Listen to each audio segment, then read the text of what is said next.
আসসালামু আলাইকুম। কি অবস্থা সবার, কেমন আছেন? আমি এই মুহূর্তে আছি রামগঞ্জে, নোয়াখালী রামগঞ্জ। এখানে আমাদের একটা প্রজেক্টের কিছু কাজে আমাকে স্যার পাঠাইছেন। এখান থেকে আবার চাঁদপুরও যেতে হবে।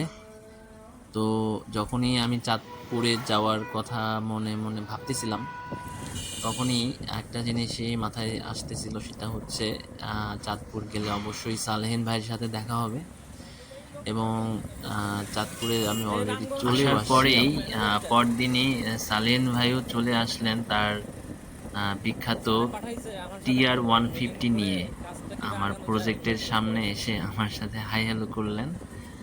দুজনে আমরা মোলাকাত করলাম আলহামদুলিল্লাহ। এর পরের দিন আমি আবার তার বাসাতেও নিমন্ত্রণ পেলাম। সকাল সকাল তার বাসাতেও চলে গিয়েছিলাম। আহ, অবশ্য উনি আমাকে রিসিভ করে নিয়ে আসছিলেন ওনার ব্যক্তিগত পরিবহনে করে। ব্যাপারটা ছিল এক্সিলেন্ট, এবং আমার কাছে মনে হয় আমি যে পরিমাণ আন্তরিকতা তার থেকে পাইছি, এটা আমি যদি বলি, ধন্যবাদ দেই, তাহলে সেটা অনেক কম হয়ে যাবে, বা ধন্যবাদ এটা যথেষ্ট না। তো প্রথম দিনই সালেন ভাইয়ের বাইকটা কিন্তু আমি একটা টেস্ট রাইড দিছি সালেন ভাইকে পিছনে বসিয়ে। তো আজকের এই ছোট্ট ভিডিওতে আমি টিআর বাইকটা চালানোর অভিজ্ঞতাটা শেয়ার করব, সাথে ব্যক্তি প্রকৌশলী মোহাম্মদ সালেহিন ভাইয়ের ব্যাপারেও কিছু তো ক্লিয়ার প্রথমেই মেসেজ দিব ইনশাআল্লাহ। ব্যক্তি সালেহিন ভাইয়ের ব্যাপারে যদি বলি, ওনার আরেকটা নাম আছে, সেটা হচ্ছে দিদার। ওনাকে এই তার এলাকাতে সবাই দিদার নামেই বেশি চিনে, বা উনি এই নামেই বেশি পরিচিত।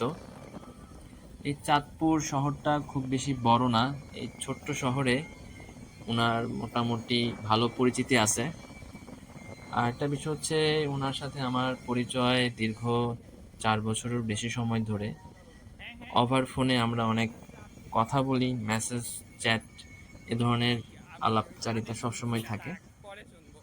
কিন্তু সবথেকে বড় বা যে বিষয়টা আমার কাছে মনে হয়েছে, সেটা হচ্ছে ওনার সাথে আমার দেখা হওয়াটা খুবই আকাঙ্ক্ষিত ছিল, কিন্তু সেটা হয়ে উঠতেছিল না বিভিন্ন কারণে। একবার প্ল্যানও করছিলাম, বাট আসা হয় নাই। আর ওভার ফোনে তার সাথে পরিচয়ে যতটুকু আমার তাকে চেনা, দেখা হওয়ার পরে আমার সেই বিষয়গুলো আরও বেশি ক্লিয়ার হয়ে গেছে যে উনি ওভার ফোনে আমাদের সবার সাথে যেভাবে আন্তরিকতা প্রকাশ করে, উনি বাস্তবেও অনেক অনেক বেটার একটা মানুষ, অনেক প্রাণ খোলা, অনেক হাসি খুশি, এবং ভেতরে কোনো ঝামেলা আমি পাই নাই। তবে একটা জিনিস ওনার হচ্ছে, এটা ওনার ঝামেলা না, এটা ওনার হচ্ছে ওনার বাইকের প্রতি ভালোবাসা থেকে ওনার এই বাইকটা, উনি খুব কাছের লোক হলেও উনি এই বাইকটা কাউকে রাইড করতে দেন না। ওনার এই শহরে যেহেতু ভালো পরিচিতির ফ্রেন্ড সার্কেলও আছে, উনি এই ওনার বাইকটা কাউকে ওইভাবে চালাইতে দেন না বলে আমাকে জানাইছেন। কিন্তু তিনি নির্দ্বিধায় এই বাইকটা আমাকে রাইড করতে দিলেন। বিশ্বাসের জায়গাটা এখানেই। আর ভালো লাগাটাও এখানে সব থেকে বেশি ভালো লাগছে যে উনি যদি আন্তরিক না হতেন, এই বাইকটা আমাকেও না দিতে পারতেন। প্রায় আমি 20 কিলোমিটার রাস্তা মেবি রাইড করছি TR-150। আমার এই ছোট লাইফে যে কয়টা বাইক আমি রাইড করছি, আমি আসলে বাইক ভালো লাগে, কিন্তু আমি অন্যের বাইক এরকম টেস্ট রাইড দেওয়ার জন্য এত বেশি উৎসাহী না, বা অন্যের বাইকের প্রতি আমার লোভও হয় না। আমার নিজের বাইকের প্রতি যে ভালোবাসা, সেটাই সবসময় থাকে, সেটা নিয়ে খুশি থাকতে ভালো লাগে।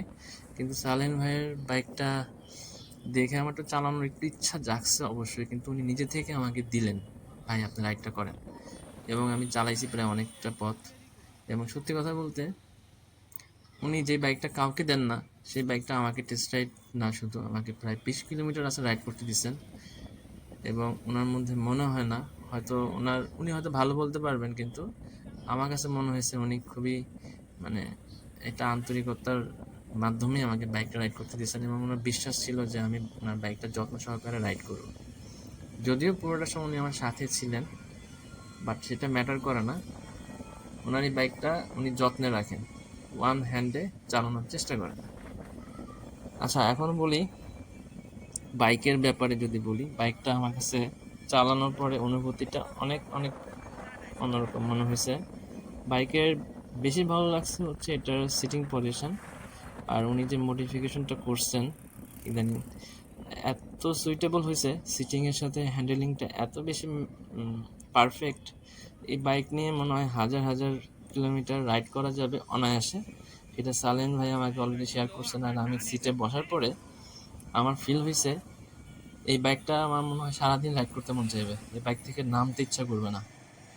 মনে হচ্ছিল এই বাইক নিয়ে আমি লাদাখ চলে যেতে পারবো, কোনো ক্লান্তি বা কোনো রকমের কোনো সমস্যাই আসবে না মনে হয়েছে আমার কাছে। আর একটা বিষয় হচ্ছে বাইকের সাসপেনশনটা এত মজার, হ্যাঁ সারাক্ষণই দুলতে থাকে। হ্যাঁ, যে চালাইছে সেই বলতে পারবে টিয়ারের মজাটা কি। আর আমরা যারা K135 রাইড করি, আমাদের সাসপেনশনটা একটু স্টিভ। আমাদের বাইক K135টা একটু টানাটানিতে ভালো লাগে, কিন্তু টিয়ারে বসলে আপনার টানতে মন চাইবে না।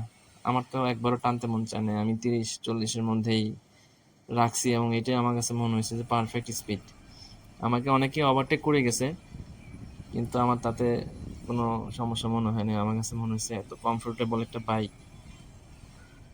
মাশাআল্লাহ। তো সালিন ভাই, আপনাকে আসলে থ্যাঙ্কস জানানোর ভাষা আমার নাই। অনেক ভালো একটা ফিল আমাকে দিয়ে দেওয়ার জন্য আপনাকে অনেক অনেক ধন্যবাদ। তারপরও দিতেই হচ্ছে।